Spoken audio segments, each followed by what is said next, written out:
Hello, I'm Keith Hockton, author, historian, and host of Rearview Mirror Chronicles, where we take a look back at the people and the moments that shaped our world through history.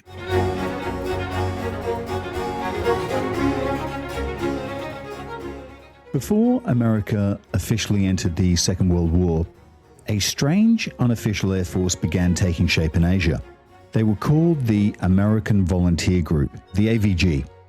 Its pilots were technically civilians. Its aircraft carried sharks' mouths painted across their noses. Its commander was a very difficult, exhausted American officer by the name of Claire Lee Chennault. The world would eventually remember them as the Flying Tigers, and their success turned them into one of the most legendary air units of the war. And this is their story. Even now, more than 80 years later, the image survives with astonishing clarity. Young American pilots, barely out of their teens, in shark-mouthed fighters diving through tropical skies above Burma and China. Leather jackets, cigarettes burning beside aircraft tires, men leaning casually against fuselages painted with the snarling mouths of predators. Claire Chennault standing nearby, looking gaunt, stubborn, and permanently irritated with almost everyone around him. The mythology, I think, arrived quickly, and it never really left. Hollywood embraced it, newspapers loved it, wartime propaganda elevated it into legend before the smoke of battle had cleared. And perhaps, that's understandable. The Flying Tigers, after all, were extraordinary. Claire Lee Chennault, later nicknamed Leatherface, was born in 1893 in rural Louisiana into a world of cotton fields and heat and extreme hardship. There was nothing in his early life that suggested that one day he would become one of the most famous air commanders of the Second World War. He wasn't born into privilege. He didn't come from the military aristocracy of America's officer class. He was a school teacher first, a restless, intelligent young man drawn towards challenge and conflict. When the United States entered World War I, Chennault joined the Army.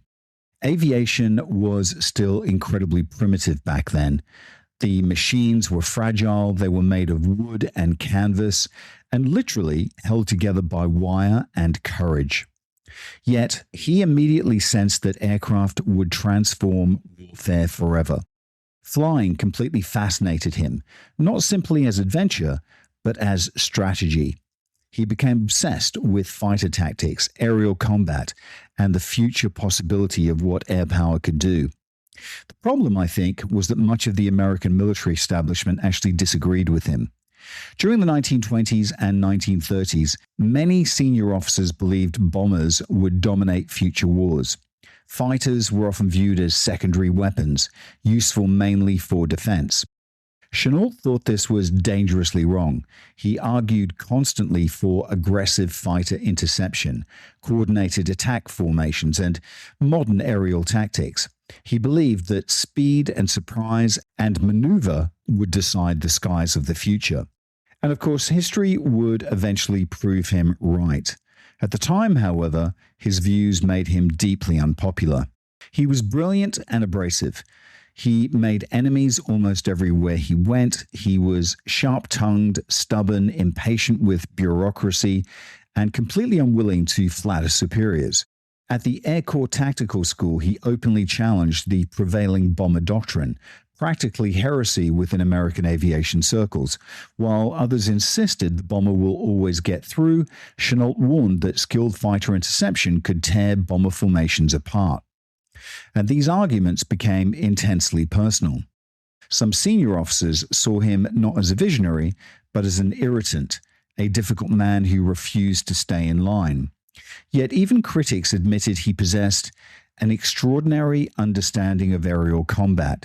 He commanded the famous 3 men on a flying trapeze aerobatic team, and he became recognized as one of America's sharpest tactical aviation thinkers. But while his reputation grew, his health collapsed. By the mid-1930s, Chennault was physically worn down. He suffered from chronic bronchitis, exhaustion, partial deafness, and constant respiratory problems. He smoked heavily. He drank endless coffee, and he pushed himself relentlessly. Friends later recalled that he often looked 20 years older than he actually was. And there's an irony to that. One of the great air commanders of the 20th century was already becoming physically broken before his real war had begun. In 1937, he retired from the Army Air Corps. Officially, poor health forced him out. Unofficially, many believe the military was relieved to see the troublesome officer go. Serendipitously, China then came calling. The same year that Chennault retired, Japan launched a full-scale invasion of China. Chinese cities burned beneath relentless bombing raids as the Japanese army swept inland with terrifying speed. The Chinese leader, Chiang Kai-shek, desperately needed military advisors, especially in aviation. Through political connections and the influence of Song Mei-ling, Chiang Kai-shek's English-speaking wife, Chennault was invited to China as an advisor to the Chinese Air Force on a contract that paid him a whopping $1,000 a month. What he found when he arrived in China was chaos. China's Air Force was poorly trained, it was badly equipped, and hopelessly outmatched by the experienced Japanese pilots. Their aircraft were obsolete. Organization within the Air Force was weak. Morale was very fragile, and Chennault immediately began reorganizing what he could. He traveled constantly across wartime China, inspecting remote airfields, analyzing Japanese tactics, and building an intelligence network that was astonishingly primitive yet remarkably effective. Before radar existed across much of China, Chennault relied on ordinary civilians. Villagers, missionaries, railway workers, river traders, and peasants on isolated hillsides, well, they became his eyes across the country. Some watched the skies with binoculars, others carried warnings by bicycle or on foot from village to village. Telephone operators relayed reports of incoming Japanese aircraft across vast distances. In effect, Chennault created a human radar network stretching across wartime China. Most importantly, he studied the Japanese carefully. Unlike many Western commanders of that era, Chennault respected Japanese aviation skill. He understood that Japanese fighters were fast, agile, and deadly in close combat, but he also identified their weaknesses. Japanese aircraft were lightly armored, and that made them vulnerable in diving attacks. Chennault developed tactical ideas based not on turning dogfights, but on speed, altitude, surprise, and hit-and-run attacks. Between 1937 and 1941, the air war in China was fought mainly by Chinese and Soviet aviators.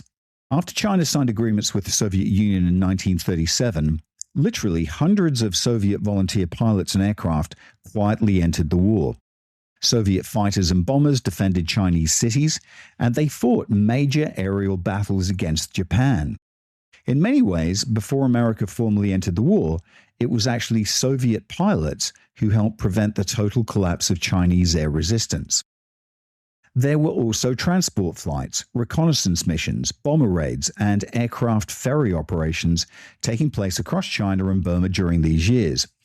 Aviation in the theater was already active, incredibly dangerous, and deadly long before the Flying Tigers became famous. On October the 21st, in 1939, accompanied by 4 Chinese officials, Chennault boarded the luxurious Pan American Boeing B-314 California Clipper in Hong Kong. 5 days later, he arrived in San Francisco carrying a special assignment from Chiang Kai-shek himself. China, he said, was desperate. Its air force is exhausted, aircraft are obsolete, pilots are poorly trained, and supplies are running dangerously low. Unless help could be found abroad, Chinese resistance in the air would collapse entirely. This message was taken on board by Washington, and it was taken seriously. The following year, Chiang Kai-shek sent Chennault back to the United States once again, this time accompanied by Chinese Air Force General Mao Bangshu. Their mission was brutally simple: obtain anything that could keep China fighting. Fighters, bombers, transport aircraft, spare parts, ammunition, pilots, mechanics, absolutely anything. When they arrived in San Francisco in November 1940, They reported directly to the Chinese ambassador, Hu Shi, before traveling onwards to Washington. There, working alongside the influential banker, statesman, and brother-in-law of Chiang Kai-shek was Dr. T.V. Soong. Chennault immediately began lobbying the American government for aircraft, money, and more than that, men. What began in Washington as a desperate diplomatic mission slowly evolved into something far more dangerous and far more extraordinary. Chennault had arrived in the United States with a simple message. Without aircraft, pilots, and money, China's resistance against Japan would collapse. Dr. Soong was already negotiating furiously with the Roosevelt administration for loans and military aid. Meetings took place in quiet offices in elegant Washington homes, while thousands of miles away, Chinese cities continued to burn beneath Japanese bombs. But slowly, almost reluctantly, America began to move. At a crucial meeting held in the home of Treasury Secretary Henry Morgenthau Jr., Chennault, Dr. Soong, and General Mao Bangshu laid out what amounted to be a shopping list for China's survival. They wanted fighters, bombers, spare parts, mechanics, fuel, pilots, ammunition. Washington eventually agreed to provide financial backing, including a $50 million stabilization agreement to help prop up the Chinese economy. But the real breakthrough came with aircraft. The United States agreed to divert 100 Curtiss P-40 Tomahawk fighters to China.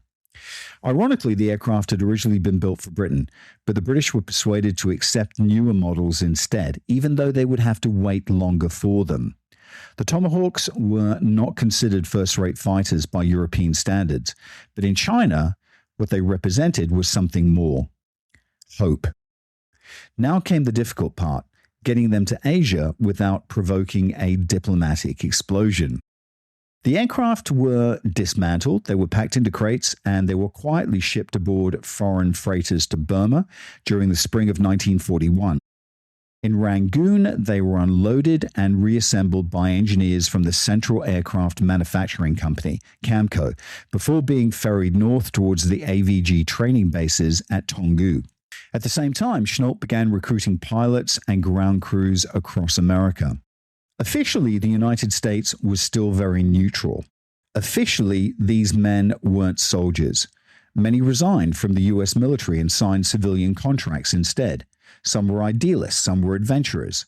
Some were little more than mercenaries attracted by danger and high pay. They traveled to Asia posing as tourists, quietly slipping across the Pacific, while America publicly remained outside the war. Under Chennault's harsh discipline, they were forged into something far more formidable. He taught them never to dogfight Japanese fighters head-on. Instead, they would use speed, diving attacks, and surprise. Hit hard, strike fast, and escape before the enemy can react. It was a very new kind of warfare. And of course, there were endless problems. Spare parts were scarce, aircraft were damaged in training accidents, replacement fighters, they were arriving slowly. Nothing about the operation was smooth or properly supplied, yet somehow the entire force survived. And then, in late 1941, the unit finally entered combat. Flying shark-mouthed P-40s out of Kunming, the American volunteer group stunned Japanese pilots who had expected easy victories. This strange collection of volunteers, smugglers, mechanics, gamblers, and former military aviators suddenly became one of the most famous air units of the Second World War. The world would remember them by a different name. Their story contained all the elements people instinctively admire in wartime history.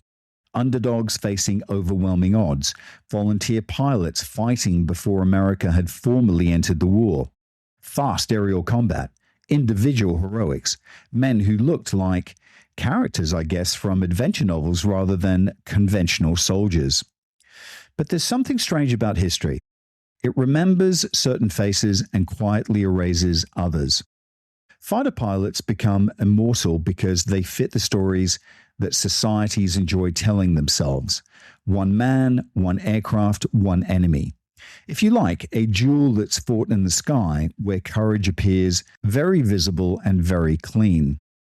Wars, however, are almost never won cleanly.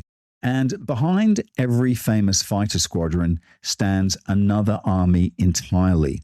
And in this case, I'd like to talk about the Hump crews, cargo pilots, mechanics soaked in oil beneath corrugated hangars, navigators bent over fading maps while rain hammers the tin roofs, radio operators listening endlessly to static-filled skies, cargo handlers rolling fuel drums through monsoon mud, exhausted engineers trying to keep aircraft alive for just one more flight, men with malaria, dysentery, exhaustion, and trembling hands climbing into overloaded aircraft because entire fronts depended upon them. The Flying Tigers who crossed the hump carried more than cargo. They carried a war on their shoulders. Their battlefield wasn't merely the Japanese Empire. Their enemy was weather, mountains, exhaustion, icing, darkness, primitive navigation, and of course gravity itself. They flew over terrain so hostile that it seemed almost designed to destroy machinery and men alike. Their route crossed the Himalayas, although the pilots themselves rarely used such grand language. To them, it became simply the hump, a deceptively casual phrase masking one of the deadliest sustained aviation operations in history. It was an enormous aerial corridor stretching from eastern India across the Himalayas into western China. The pilots flew through some of the highest and most violent weather systems on Earth, often at the absolute limits of what their aircraft could physically endure. There were no modern navigation systems, no reliable radar, weather forecasts were often little better than guesswork. In winter, the cold could freeze instruments and coat wings in ice. During the monsoon seasons, entire mountain ranges vanished behind towering storm systems, several miles high. And yet, day after day, the transport crews climbed into overloaded aircraft carrying fuel, bombs, spare parts, medicine, and of course food, because without those flights, China itself might collapse. Their aircraft disappeared constantly, not occasionally, not exceptionally, but constantly. Crews vanished into cloud without distress calls. Wreckage remained hidden beneath jungle or ice for decades.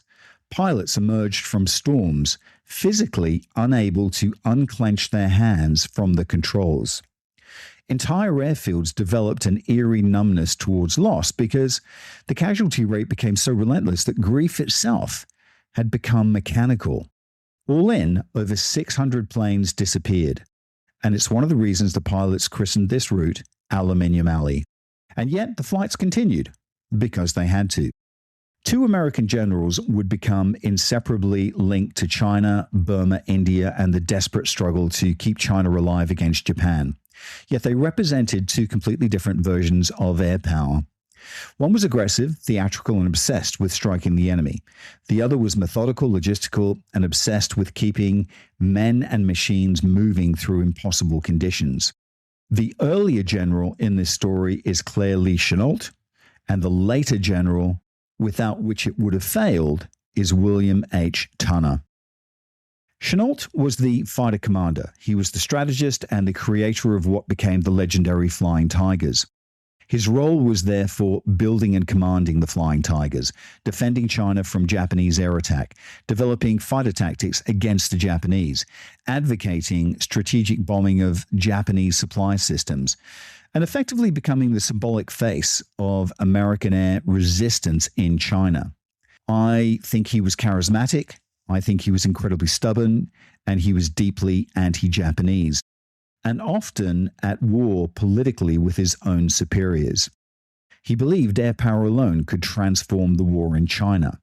Tunner, and I'll talk about him a little bit later, by contrast, became the master of logistics. After Japan cut the Burma Road, China was almost isolated, and the only way to keep China fighting was to fly supplies over the Himalayas from India into China. And of course, this is what the pilots called the hump. It was absolutely one of the most dangerous air operations in history. probably still remains one of the most dangerous air operations in history. Aircraft flew through monsoon storms, violent turbulence, icing, primitive navigation conditions, and mountains taller than anything many American pilots had ever seen. Every sortie requires fuel, ammunition, spare parts, oil, tires, replacement engines, radios, medical supplies, food, ground crews, and of course mechanics. It also requires navigational equipment. Entire systems, if you like, hidden behind the glamour of aerial combat. And by 1942, those systems were collapsing. The Japanese advance through Southeast Asia had severed the Burma Road, the twisting supply artery that had connected British Burma with inland China for hundreds of years. Primitive though it was, the Burma Road had served as China's lifeline. Trucks crawled along this dangerous mountain road carrying desperately needed supplies into Kunming and beyond. When that road closed, China became dangerously isolated. And the Allies faced an almost impossible logistical problem. If supplies couldn't move overland, then they would have to move by air. And of course, at first this sounded temporary. Then, of course, it became essential. And then it became one of the largest and most dangerous air transport operations ever attempted. One pilot later described flying through cloud so dense and so turbulent that he lost all sense of orientation. Lighting illuminated mountain faces around the aircraft with terrifying suddenness, and for brief moments the peaks appeared impossibly close before vanishing again into the darkness. Another pilot recalled St. Elmo's fire dancing blue along the cockpit windows, while static electricity crackled through the controls. The aircraft that were lost over the Hump during the war, well, some crashed into mountainsides, others vanished entirely. In many cases, nobody knew precisely what had happened because radio contact had disappeared, and of course, the weather would have prevented effective searches. Airfields actually developed routines for absence. The operations continued because war in many ways normalizes the unbearable. Newly arrived pilots often reacted with horror when they first encountered the casualty lists. Yet after several months, many adapted psychologically because adaptation became absolutely necessary for survival. If every disappearance affected crews emotionally with full force, nobody would have continued flying. So men compartmentalized. They joked, they drank, they smoked endlessly, and each morning they climbed back into their aircraft, facing their own very distinct nightmares. Although fighter pilots dominated the headlines, transports operated constantly across the China-Burma-India theater. There would also have been bombers who would have attacked Japanese shipping, railways, supply depots, bridges, troop concentrations, and of course airfields. And most of the missions would have been launched from crude Chinese bases carved from mud and dust under primitive conditions. And of course, bombers would also have carried a different emotional atmosphere from the fighters. A fighter pilot very much controls his aircraft almost as an extension of himself. Bombers and transports are heavier, they're slower, they're more vulnerable. Crews depended upon one another intimately because survival requires coordination. The experience of anti-aircraft fire left particularly vivid memories. One crewman later recalled staring through the perspex nose of his bomber, watching black bursts appear far ahead in the sky. At first, he said they seemed distant and almost abstract.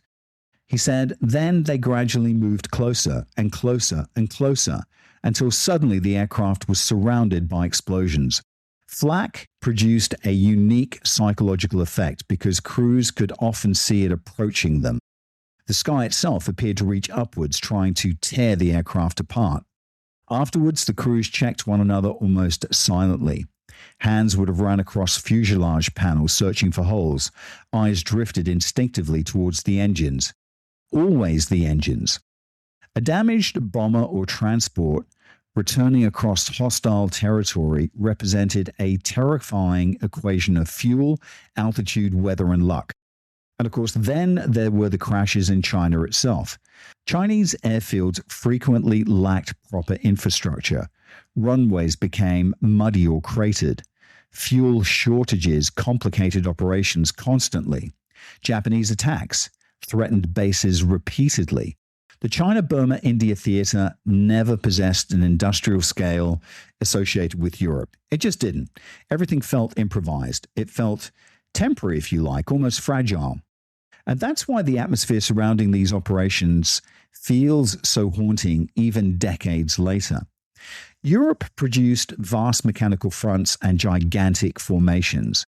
The war in China often felt isolated and precarious, as though entire operations balanced upon exhaustion and determination rather than the overwhelming material superiority.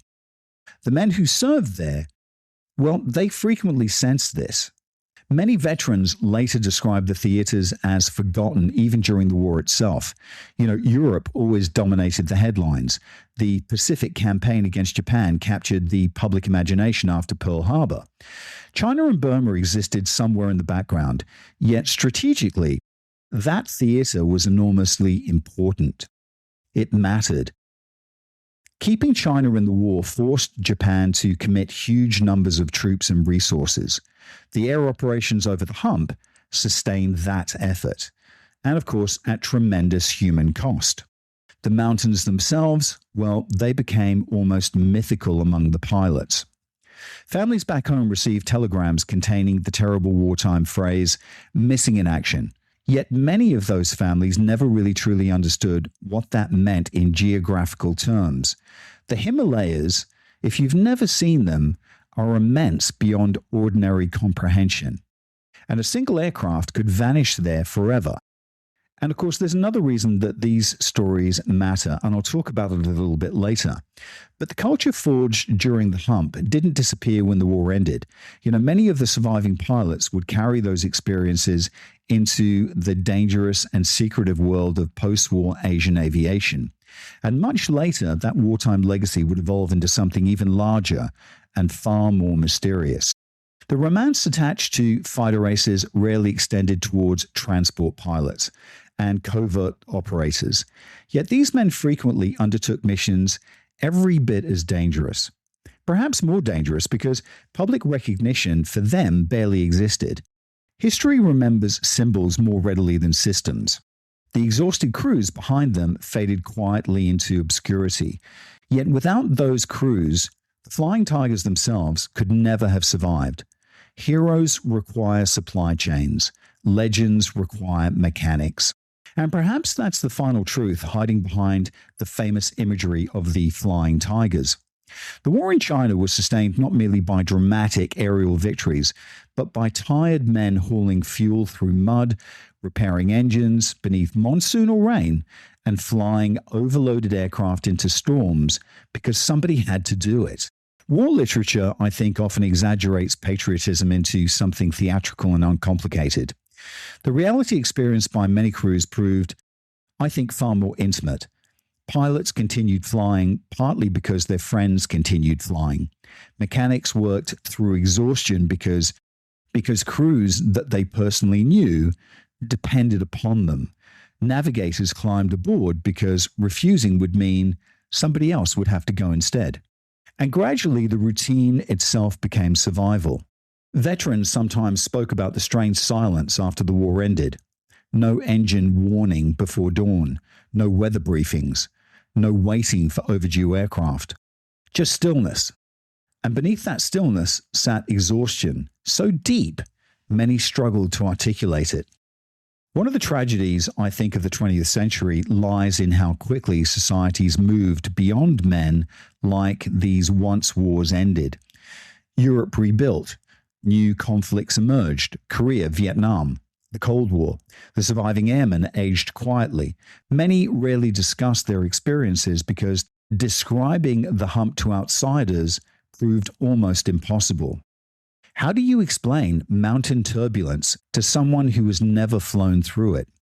How do you describe watching ice spread slowly across wings while engines strain at maximum power? How do you explain hearing aircraft vanish from radio frequency and knowing instinctively that there will be no rescue? And I don't think you can. And I think perhaps that's why so many stories faded. And yet they matter enormously because they reveal something uncomfortable about modern warfare. Victory depends less upon isolated heroics than upon exhausted systems maintained by anonymous people operating beyond normal human limits. Just let that sink in. The transport and bomber pilots of China and Burma weren't glamorous knights of the sky. They were working men carrying a collapsing front upon their backs. Today, if you travel through parts of the eastern Himalayas, local legends still persist about wartime aircraft hidden in the mountains. Villagers speak of wreckage swallowed by jungle, rusted engines emerging from riverbanks after landslides, fragments of aluminium discovered high above the cloud line. The war never entirely left those mountains, and I don't think it ever will, because the men who vanished there became part of the landscape itself. Yet, I think to truly understand the scale of what these men endured, we need to descend from the mythology of war and return to the ordinary details of daily existence, because that's actually where the emotional truth of the hump really lives. Not in the headlines, not in the recruitment posters, but in the exhaustion, routine, and the strange psychological world inhabited by men who flew the same deadly routes over and over again until danger itself became almost ordinary. A typical day in Assam, as an example, rarely resembled the glamorous wartime imagery later created by Hollywood. These airfields were often muddy expanses cut out of oppressing jungle heat where the aircraft sat baking beneath brutal humidity. The smell of aviation fuel mixed with sweat, mildew, cigarette smoke and engine oil, and of course stagnant water. During monsoon season, the rain seemed almost endless. Men walked through mud carrying paperwork, fuel hoses, spare parts, coffee mugs, and of course sometimes stretchers. Pilots often woke before dawn after only a few hours sleep. Mosquitoes whined constantly in the darkness. Dysentery and malaria circulated throughout the camps with relentless efficiency. Some men lost alarming amounts of weight within months. Others developed hacking coughs that never entirely disappeared. Yet each morning, the engines still had to start. One veteran later remembered that the sound of warming aircraft engines became the defining soundtrack of his entire existence in India. Men drank terrible coffee while staring silently at weather reports pinned to boards already damp from humidity. The weather officers themselves often looked deeply uncertain because forecasting conditions over the Himalayas, that bordered on the impossible. Clear route could become lethal within an hour. Nonetheless, these cargoes had to move. The sheer volume of material required to keep China operational remains astonishing even now. Aviation fuel represented perhaps the greatest logistical nightmare of all. Bombers operating from Chinese airfields consumed enormous quantities of fuel, yet transporting the fuel required aircraft that themselves burned fuel crossing the hump. The mathematics of this, I have to tell you, verges on insanity. In some periods, vast percentages of transported aviation fuel were consumed merely delivering the additional fuel. Yet there was no realistic alternative. If China collapsed entirely, Japan would free enormous military resources for operations elsewhere. So the flights continued. Ground crews worked miracles beneath impossible conditions. Aircraft arriving in Assam frequently required immediate repairs after battling the mountain turbulence. The icing, the overloaded takeoffs, or just the rough Chinese landing strips. Mechanics scavenged parts constantly because shortages remained severe. Entire aircraft sometimes became unofficial donors for other damaged machines. The mechanics themselves occupied a strange position within the culture of the hump. Pilots depended upon them absolutely, yet they rarely received public recognition. Many worked 18-hour shifts beneath corrugated shelters while tropical rain hammered overhead. Their hands remained permanently stained with oil and hydraulic fluid. They slept beside their toolboxes. Some developed almost mystical abilities to diagnose engine problems simply by listening. One pilot later said that the best mechanics on the Hump could hear fear inside an engine. Because every ground crew understood that machinery possessed personalities. Some aircraft developed reputations for reliability, while others seemed cursed. Pilots exchanged rumors constantly regarding particular aircraft. One transport might survive impossible storms repeatedly, while another suffered endless mechanical failures. And superstition flourished naturally in such an environment. Some crews refused to fly certain aircraft if alternatives existed. Others carried lucky objects into the cockpit. Tiny rituals emerged around takeoff procedures because ritual created psychological stability in circumstances where genuine control remained elusive. And of course, hovering behind everything, absolutely everything, sat the mountains themselves. There were photographs from the Hump operations showing transport aircraft dwarfed completely by the Himalayas, tiny machines suspended beside colossal walls of snow and stone. Looking at those images now, I'm struck immediately by how vulnerable the aircraft appear. They don't look powerful, they actually look temporary. They look fragile, as though the mountains could erase them almost casually, and in many cases they did. Some of the most haunting accounts from surviving crews involve moments where pilots became trapped inside cloud without any visual reference points, where turbulence hurled the aircraft violently through the darkness. Men spoke about vertigo, about spatial disorientation, the terrifying sensation that the aircraft itself no longer obeyed predictable physical laws. One navigator described staring through the cockpit windshield during a storm and suddenly seeing a mountain face illuminated by lightning directly ahead of the aircraft. The pilot banked instinctively. But for several seconds, nobody aboard spoke because they all believed death had become unavoidable. Then the mountain would vanish back into the darkness. And because so many crews disappeared entirely, rumors circulated endlessly through the camps. Some stories involved aircraft flying too low through the valleys before striking unseen ridges. Others described icing becoming so severe that the wings simply lost lift. There were tales of exhausted pilots falling asleep briefly at the controls. Stories about navigators quietly realizing they were lost while pretending otherwise to avoid panic. Yet I think perhaps the most remarkable aspect of the entire operation lies in the fact that ordinary routine continued alongside this constant danger. Men still played cards, they still argued, they still complained about the food. They still wrote letters home describing the weather in deliberate, understated language so that families wouldn't worry excessively. That contrast, I think, between normalcy and catastrophe appears repeatedly throughout wartime history. But on the Hump, I think it acquires almost surreal dimensions. A crew might spend the afternoon laughing together over cigarettes and coffee before vanishing into cloud that evening. Bomber crews flying from Chinese bases experienced similar psychological conditions. Their missions often involved long periods of waiting, punctuated by sudden violence. Chinese airfields could feel isolated and primitive beyond description. Dust coated everything during the dry season, while the rain transformed runways into mud during the monsoons. Fuel shortages, of course, remained constant. Spare parts arrived irregularly. Japanese attacks threatened installations repeatedly. Yet, within these rough conditions, crews prepared aircraft for missions stretching across enormous distances.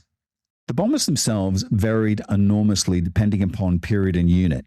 Medium bombers attacked railways, bridges, supply depots, and of course river traffic throughout occupied territories. Later, the arrival of the massive B-29 superfortresses transformed the scale of operations entirely. The B-29 represented one of the most technologically advanced aircraft of the war. A pressurized giant capable of carrying devastating bomb loads over enormous distances. Yet operating B-29s from China created logistical problems beyond imagination, because everything required by those aircraft had to cross the hump first. Fuel, bombs, engines, tires, replacement parts.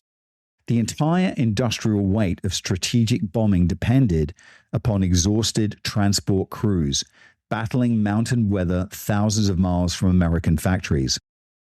And there's something deeply revealing about that particular reality. When people imagine strategic bombing during the Second World War, they often picture gigantic formations over Europe or, the later firebombing that took place in Japan. They rarely imagine muddy airfields in China, supplied by men risking death, simply transporting aviation fuel over the Himalayas to get to those particular aircraft. Yet without those transport crews, the bombers would never have left the ground. One B-29 crewman later admitted that the transport pilots flying fuel into China sometimes seemed braver than the bomber crews themselves because they faced lethal conditions constantly rather than just during isolated combat missions. And I think that's the observation that matters. The bomber crews at least possessed moments of offensive purpose. They struck targets. They would identify visible enemies. Transport crews fought the weather and exhaustion endlessly without dramatic victories to sustain morale. And still they continued, partly because the operation gradually acquired its own internal culture. Veterans of the Hump often described feeling separated psychologically from ordinary military life. A combination of isolation, of danger, and exhaustion produced intense bonds between the crews. Men trusted one another completely because survival often depended upon competence under the most impossible conditions. Pilots would have relied upon their navigators. Their navigators relied upon radio operators. Everyone relied upon the mechanics. And somewhere beneath it all existed the constant understanding that mistakes carried extraordinary consequences. There was very little margin for error over the hump. The mountains didn't forgive carelessness, and it didn't forgive fatigue. Fatigue perhaps became the most invisible enemy of all. Modern studies of aviation psychology reveal how exhaustion gradually impairs judgment, reaction times, and decision-making. The men flying the hump endured these pressures continuously. Long flights, poor sleep, tropical disease, stress, and the repetitive exposure to danger, it eroded mental sharpness slowly. Some crews became emotionally numb, others became reckless, and others broke. There's accounts of pilots sitting silently after landing, staring ahead without speaking for very long periods. Some drank heavily whenever opportunities appeared. Others developed fantastic humor so dark it actually unsettled the newcomers. Yet amidst all this, there remained extraordinary professionalism, and that's really important to remember. The men sustaining the China airlift weren't merely thrill seekers or adventurers. Many of them possessed astonishing technical skill. Navigators learned to interpret weather patterns with near instinctive accuracy. Pilots mastered mountain flying conditions that would horrify modern aviators. Mechanics kept exhausted aircraft operational far beyond expected limits. They carried a functioning air bridge across one of the most hostile environments on Earth, and gradually the scale increased. By later stages of the war, transport operations over the hump delivered staggering quantities of supplies into China. Aircraft crossed the route day and night, despite losses, storms, mechanical failures, and the threat of enemy. The operation became industrialized endurance. By 1944, the scale of the airlift had become enormous, but so had the losses. Aircraft vanished regularly into cloud-wrapped mountains. Maintenance remained inconsistent, scheduling became chaotic, and of course the crews were constantly exhausted. Entire sections of the operation Well, they still felt improvised, even at the very moment when China depended upon it for survival. And this was when General William H. Tunner took command of the operation. And let's just take a quick break, and we'll be back in a second with part 2. Autonomous is your one-stop shop for your Malaysia My Second Home visa. But they are much, much more than that. When you sign up with Autonomous, you become part of a larger community. A community that actually cares about you and your family in Malaysia. And that's important when you move to a new home. For more information, go talk to TG or WhatsApp him on +60 12 49 37 270 or visit their website penangmyhome.com. And we're back. Tunner wasn't a flamboyant fighter commander like Claire Chennault. He was incredibly methodical, he was disciplined, and he was absolutely obsessed with logistics. He understood that survival over the hump couldn't depend upon courage alone. It actually required systems, better weather reporting, stricter maintenance, standardized routes, controlled altitude, relentless organization. Under Tunner, the aircraft became dramatically more efficient. More aircraft crossed the mountains. More supplies reached China. Fuel, ammunition, spare parts, medicine, everything increased. But even Tunner couldn't conquer the Himalayas entirely. The storms, of course, remained, the icing remained, the exhaustion remained, and yet the crews kept flying. Interestingly, at the same time, the mythology surrounding the Flying Tigers continued expanding internationally. Shark-mouthed fighters appeared in magazines and newspapers around the world.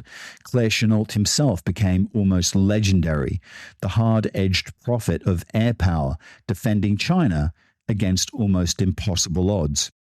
Even Chennault understood that behind every fighter sortie stood an invisible infrastructure of exhausted men.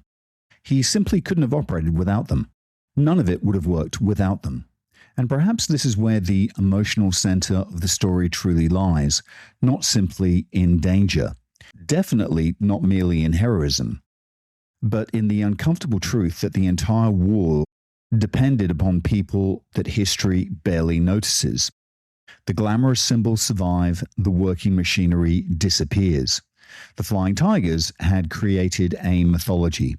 The Hump pilots had created a fraternity, and that fraternity didn't disappear when the war ended.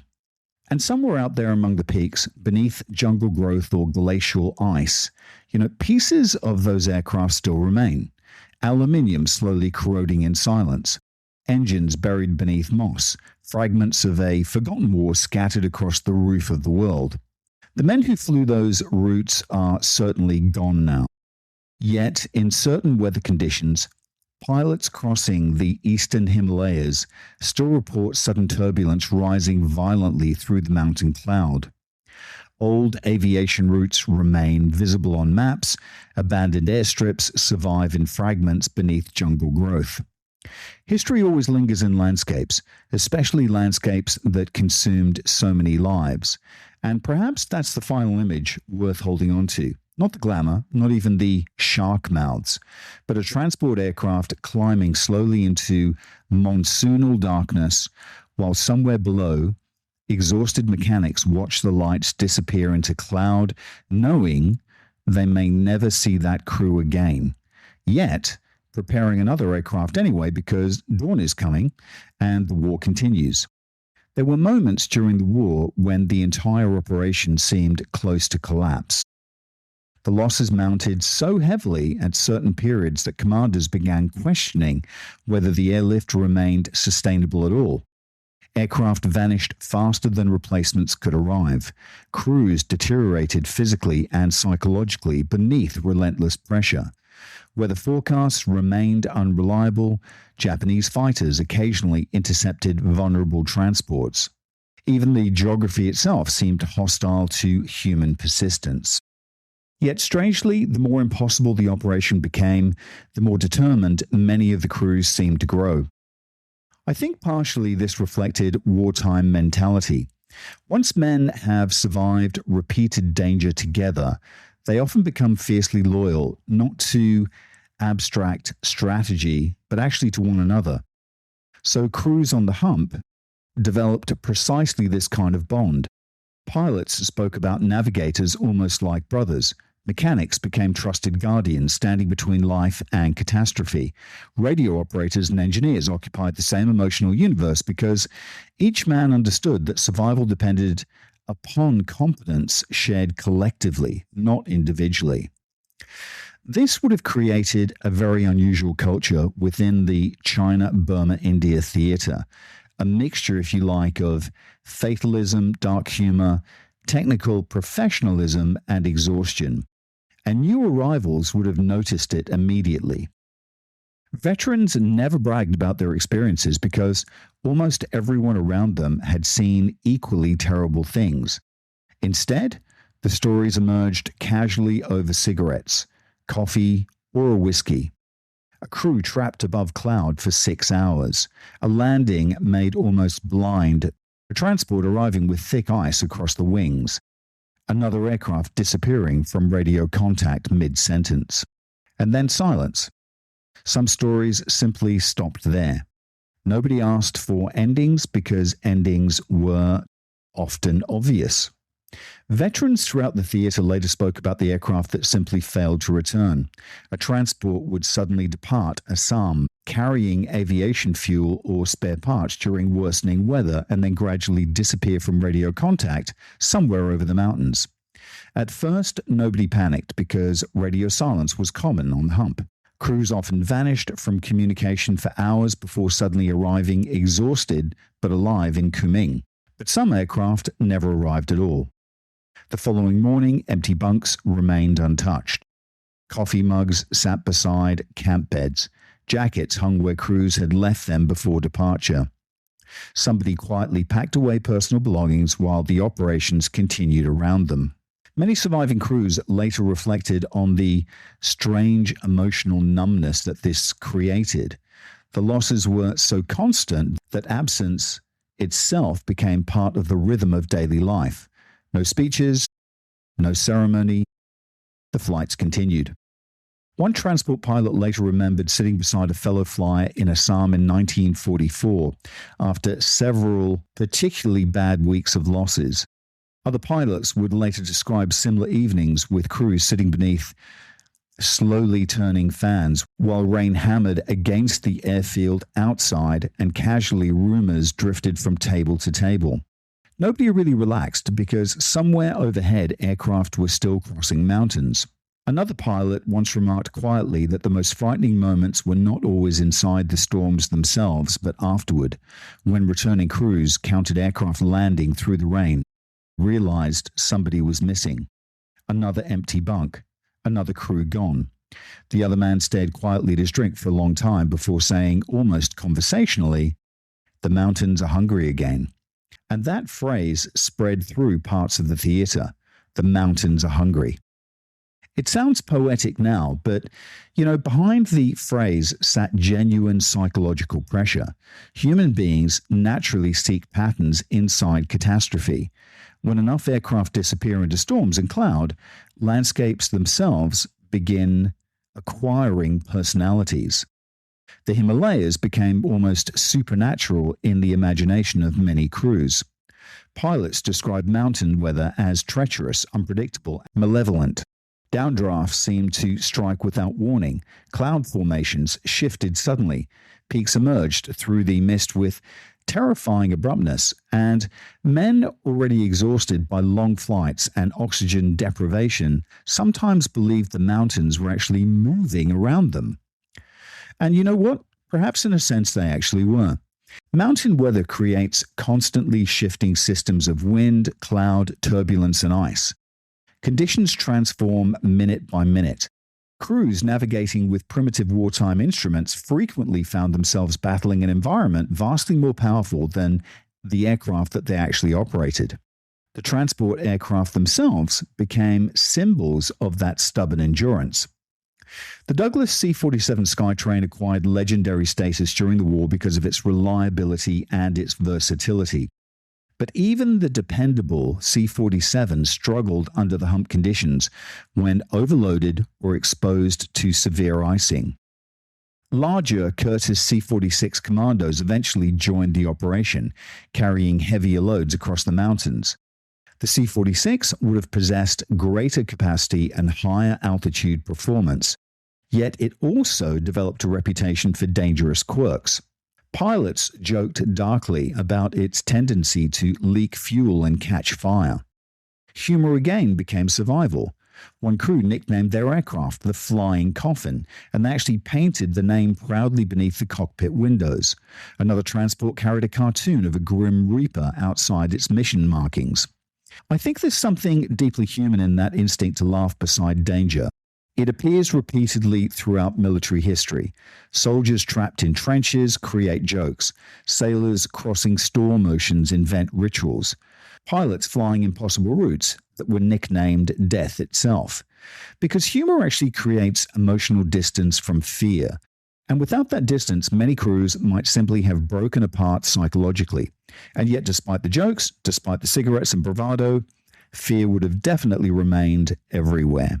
Some veterans admitted decades later that they were terrified before almost every flight. Not dramatic, cinematic terror, but a quieter and perhaps more realistic dread. The knowledge that weather reports looked uncertain, the awareness that another crew had vanished just yesterday, and the understanding that mechanical problems over the Himalayas rarely ended well. Courage in such circumstances never resembled fearlessness. It resembled continuation. And that distinction matters enormously. Popular culture often portrays wartime heroism as dramatic certainty, men charging forward without hesitation. The reality experienced by many bomber crews and transport pilots was far, far more complex. They climbed aboard aircraft while fully aware of the risks because operations demanded continuation regardless of personal fear. When I asked my father about this, who was a Spitfire pilot, he said, "You were just doing a job. You did it because it needed to be done. You really gave no thought to the danger or of not coming back, because if you did, you would never come back." The operations over the hump themselves grew astonishing in scale. At its peak, the Hump airlift delivered enormous quantities of supplies into China every month. Fuel, ammunition, vehicles, food, radios, spare parts, medicine, artillery shells, aircraft engines, even livestock occasionally crossed the mountains by air. The logistical achievements remains extraordinary, even by modern standards. Yet I also have to say, statistics alone fail to capture the atmosphere surrounding these operations. What mattered emotionally were the small details. The smell of wet canvas on the airfields in Burma at dawn. The sight of mechanics smoking beside an engine, cowling after working all night. The sound of Morse code crackling through static. The vibration, I guess, of overloaded aircraft rolling slowly towards takeoff through the tropical heat. Men writing letters home that they knew would be censored. Photographs pinned inside temporary barracks. Coffee gone cold beside navigation charts. And I think all wars, in every war, they all live inside such details. One of the reasons that the China-Burma-India theater feels so haunting, I think, compared with other fronts, is precisely because of this strange combination of intimacy and enormity. Vast geopolitical consequences depend upon tiny human actions that are repeated endlessly by exhausted individuals far from public attention. And it's the minutiae that makes the difference. A mechanic tightening bolts beneath monsoon rain, a navigator checking fuel calculations by torchlight. None of these moments appear glorious in isolation, but together they actually sustained the war. The Chinese experience itself forms another essential part of this story, and it's too often forgotten within Western narratives. Chinese civilians and soldiers endured unimaginable hardship throughout the Japanese occupation. Entire regions suffered bombings, starvation, massacres, displacement, and of course economic collapse. The arrival of the Allied aircraft in inland China therefore carried enormous symbolic weight. And for many Chinese civilians, the aircraft represented proof that they hadn't been abandoned completely. Pilots occasionally described children gathering beside rough airstrips to watch transport aircraft land carrying desperately needed supplies. Ground crews in China worked under equally harsh conditions as their counterparts in India and Burma, often with fewer resources available. Disease spread constantly, infrastructure would have still remained primitive, and of course, Japanese attacks threatened bases repeatedly day and night. Yet the operations continued because China's survival remained strategically vital to the war. And I think there's a tendency in some histories to reduce the China theater into a secondary front compared with Europe or the Pacific Island campaigns. And that interpretation misses something absolutely fundamental. The war in China consumed massive Japanese resources for years. Without Chinese resistance, the broader war across Asia would have unfolded very differently. Sustaining that resistance increasingly depended upon the dangerous aerial bridge across the Hump. And I think there's another reason that these forgotten airmen deserve remembrance. Many of them were civilians before the war, and they actually returned to civilian life afterwards with little public recognition. Fighter races actually appeared in newspapers and memoirs.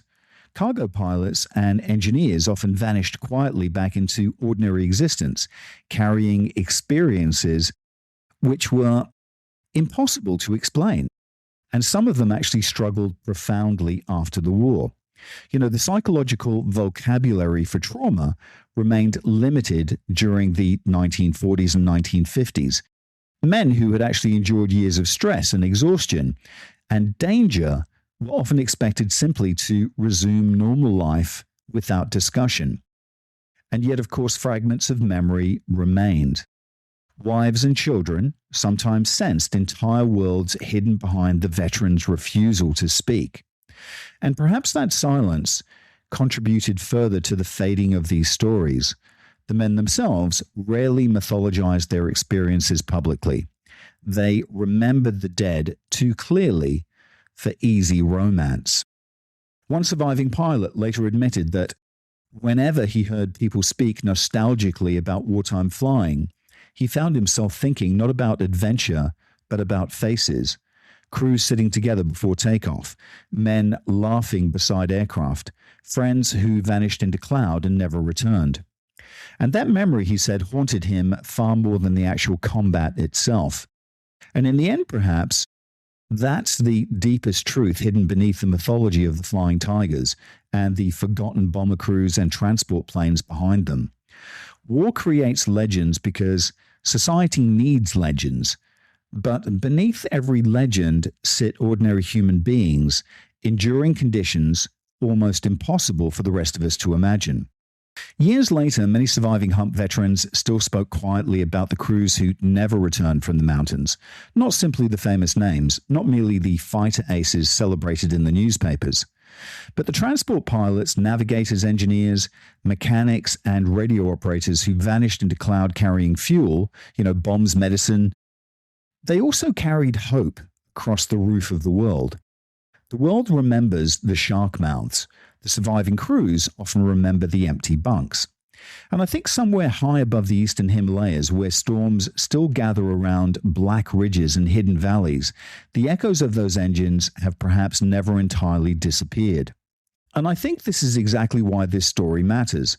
Because while the world remembered the fighter aces and the shark-mouthed aircraft, it almost forgot the exhausted crews who carried the war across the Himalayas one flight at a time.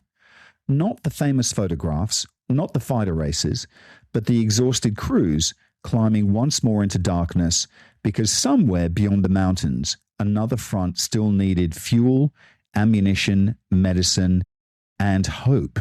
The Flying Tigers became legends. The men of the Flying Tigers, the Hump transport pilots, carried the war and quietly disappeared into history. Or did they? When the Second World War ended, the story of the Hump didn't end with it. In many ways, the exhausted transport crews who had crossed the Himalayas simply flew directly into another conflict, another collapsing frontier, and another chapter, a very important chapter in the history of Asia. By 1949, China itself was falling apart once again. Mao Zedong's communist forces were sweeping across the mainland, while Chiang Kai-shek and the nationalist government struggled desperately to survive. Cities collapsed. Refugees flooded southward. Entire military formations disintegrated. And once again, aircraft became their lifelines. Many of the pilots who had actually flown the Hump remained in Asia after the war because ordinary civilian life no longer felt entirely real to them. These men were shaped by storms, mountain flying, exhaustion, primitive airstrips, and years of operating at the edge of disaster. The skies over China had actually become their world. And now, guess what? History called upon them again. As communist armies advanced, aircraft evacuated officials, personnel, soldiers, documents, gold reserves, and refugees out of mainland China. The same men who had once carried fuel and ammunition across the Himalayas now carried an entire collapsing government towards survival. In a very real sense, the Hump pilots helped fly the nationalist Chinese state into exile. They flew Chiang Kai-shek and the remnants of his government towards Taiwan, where the nationalists would regroup and establish what became the Republic of China on Taiwan. The retreat was, of course, chaotic, and it would have been uncertain, and it would have absolutely been filled with fear. But aviation once again held the entire operation together. And remarkably, many of these men still found themselves working within the orbit of Claire Lee Chennault. Chennault himself never truly left China behind. Alongside Whiting Waller, he helped create Civil Air Transport, CAT, after the war. It wasn't simply another airline. It was the continuation of the wartime aviation culture forged during the Flying Tigers era and the Hump operations. Many of its pilots, its mechanics, administrators, and transport crews had direct roots in wartime China flying. And the continuity is extraordinary once you see it clearly. The same men who had crossed the Himalayas through monsoonal storms now found themselves flying covert missions across Cold War Asia. Taiwan became one of the great aviation outposts of the anti-communist world, and CAT became one of its airborne arteries. Eventually, CAT evolved into Air America, the legendary covert airline secretly linked to the CIA and American intelligence operations across Asia. Its aircraft flew into Laos, Vietnam, Burma, Thailand, Taiwan, and of course remote mountain regions where official military forces often couldn't easily operate. Officially, these were civilian aircraft. In reality, they were frequently flying the hidden missions of the Cold War, moving agents, refugees, weapons, supplies, and sometimes entire covert operations through some of the most dangerous skies on Earth. And for me, the extraordinary thing is that this world continued for decades. Many of the old Hump pilots and wartime China aviators kept flying right through the 1950s into the Vietnam War itself. The same culture of dangerous flying, unofficial missions, primitive runways, mountain weather, and political ambiguity survived long after the Second World War had ended. Once again, aircraft disappeared into cloud-wrapped mountains. Once again, exhausted crews flew into isolated valleys and jungle airstrips, while governments publicly denied the true scale of what was actually happening. The names of the wars changed, the flags changed, but the atmosphere remained eerily familiar. By the 1960s, Air America had become one of the CIA's most important covert aviation networks in Asia. During the Vietnam War, its aircraft flew thousands of missions, transporting intelligence teams, flying anti-communist forces, evacuating refugees, rescuing downed pilots, and of course operating in a region where official American involvement was often deliberately obscured. To much of the public, they barely existed at all. But secrecy rarely survives forever. By the late 1960s and early 1970s, American journalists began exposing the hidden relationship between Air America and the CIA. Newspaper investigations slowly pulled the airline out of the shadows and revealed that behind the facade of a civilian company existed one of the most extensive covert aviation operations of the Cold War. Suddenly, Americans realized that the hidden air war stretching from China and Burma into Laos and Vietnam had never really truly ended. The mythology of heroic wartime aviation had evolved into something darker, stranger, and I guess also morally ambiguous. And yet beneath all the secrecy and the Cold War politics, the DNA of the Hump still remained visible. The same exhausted professionalism, for sure, the same dangerous flying, the same hidden valleys and mountain storms, the same crews carrying history across impossible terrain while most of the world barely noticed them. In a formal sense, the story finally ends in 1976, when Air America was shut down following the end of the Vietnam War and the collapse of American operations, if you like, in Indochina. But emotionally and historically, it never entirely disappeared. Because what had actually begun in the skies over wartime China in 1937 had survived for nearly 40 years. Through the Flying Tigers, through the Hump, through the retreat to Taiwan, through CAT, through Air America, through the secret wars of the Cold War itself. The aircraft changed, the wars changed, the governments changed, but the culture actually endured. And perhaps that's the real legacy of the Hump crews, not merely that they helped sustain China during the Second World War, but that they helped create an entire airborne frontier world stretching across modern Asian history. The Flying Tiger Hump pilots kept flying into the Cold War itself, carrying the ghosts of one war into another until the secret world that they inhabited finally faded into history. This episode of Rearview Mirror Chronicles is brought to you by Entrepot Publishing, the home of independent storytelling. We publish books that celebrate history, art, and the extraordinary people who make life fascinating. You can find our titles and maybe your next great read at entrepotpublishing.com. Thanks for listening in, folks. Bye for now.